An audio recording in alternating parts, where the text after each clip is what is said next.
Bertemu lagi bersama sharing session. Hari ini kita akan berbagi bagaimana caranya menambahkan narasi atau suara ke dalam presentasi kita menggunakan PowerPoint. Ya, langsung saja kita akan membuka PowerPoint. Nah, dan kita akan membuat materi kita. Oke. Misalnya kita sudah selesai dengan materi presentasi kita. Sekarang kita akan menambahkan suara. Bagaimana caranya? Mudah saja. Yang pertama kita klik insert dan kita pilih audio. Kita klik tanda panah ke bawah, akan muncul dua pilihan, audio on my PC dengan record audio. Ya, pilihan pertama audio on my PC ini berarti kita sudah mempunyai file rekaman suara di komputer kita atau di laptop kita, tinggal kita ambil. Nah, pada saat ini kita kan baru akan merekam suara kita, jadi kita pilih pilihan yang kedua, record audio. Oke,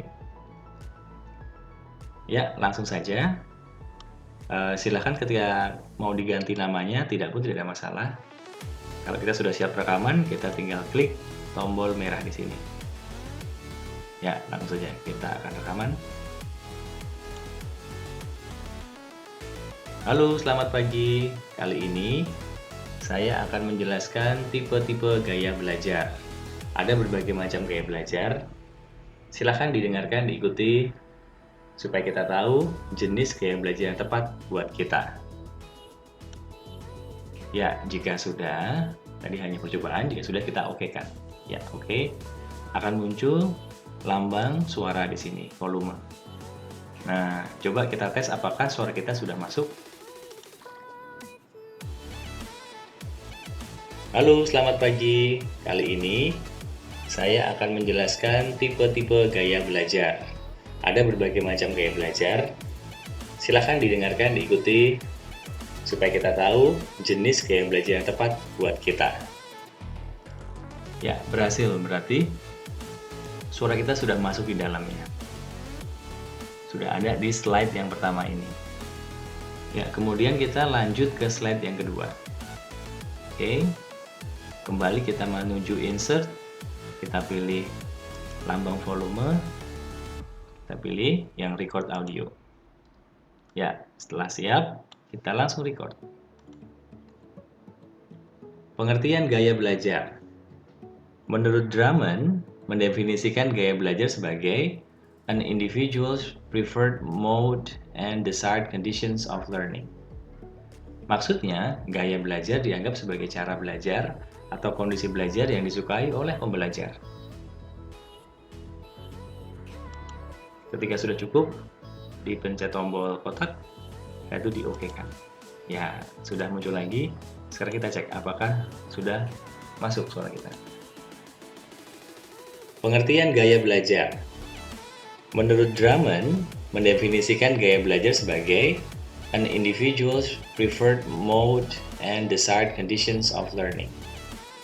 Maksudnya, gaya belajar dianggap sebagai cara belajar atau kondisi belajar yang disukai oleh pembelajar.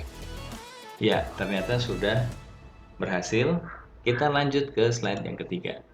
Dengan cara yang sama, insert, langsung audio, setelah itu record audio.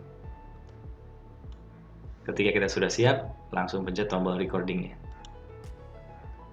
Tujuan gaya belajar. Peserta didik dapat mengetahui gaya belajarnya, dan yang kedua, peserta didik dapat menerapkan gaya belajar dalam kegiatan belajarnya sehari-hari.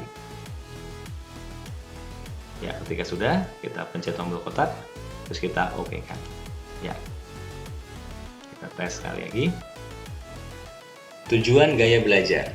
Peserta didik dapat mengetahui gaya belajarnya, dan yang kedua, peserta didik dapat menerapkan gaya belajar dalam kegiatan belajarnya sehari-hari. Siap. Ketiga slide di atas sudah mempunyai narasi. Nah, sekarang kita tinggal membuat PowerPoint ini menjadi video.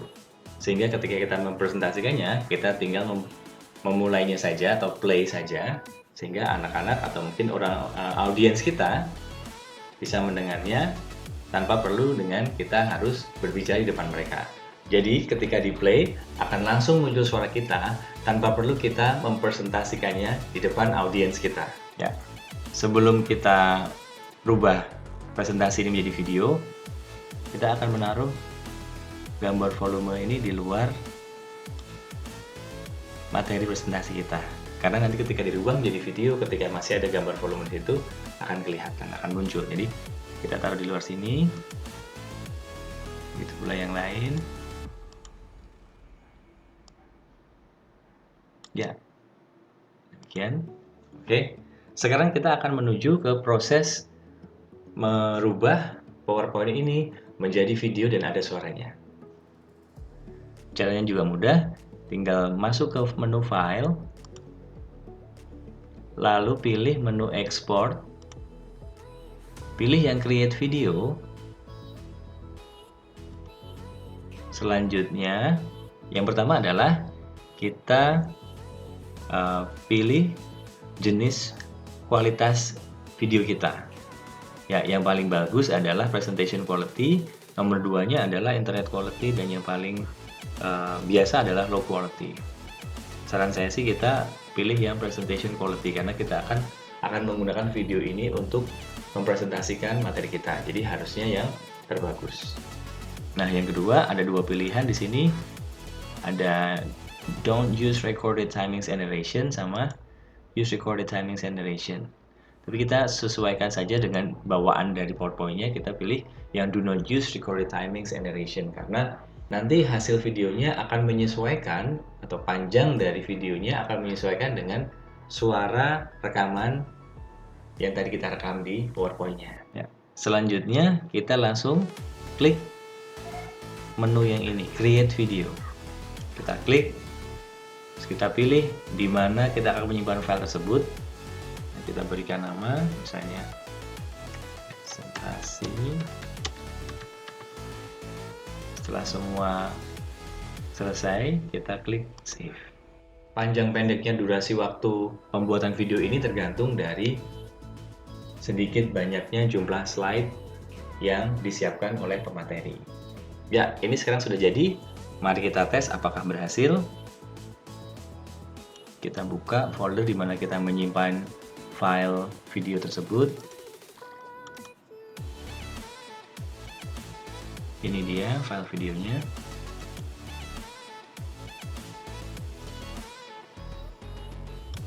Halo, selamat pagi. Kali ini saya akan menjelaskan tipe-tipe gaya belajar.